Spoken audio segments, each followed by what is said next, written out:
ایک بوڑھا زمیندار تھا جو اپنے علاقے قلال میں رہتا تھا۔ عمر کے باوجود وہ اپنی زمین کی کھیتی باڑی خود کرتا اور ہر دن سورج نکلنے سے پہلے اٹھ کر کھیتوں کی طرف نکل جاتا۔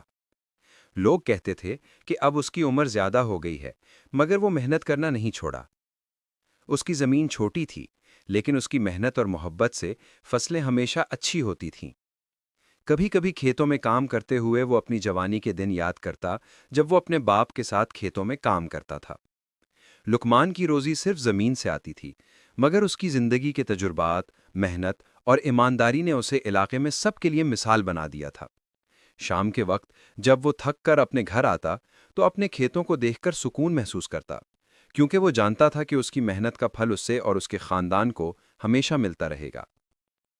اگر چاہے میں اسے مزید دلچسپ اور جذباتی بنا کر تقریباً 1.5 یا 2 منٹ کی کہانی بھی بنا دوں۔ کیا میں یہ کر دوں؟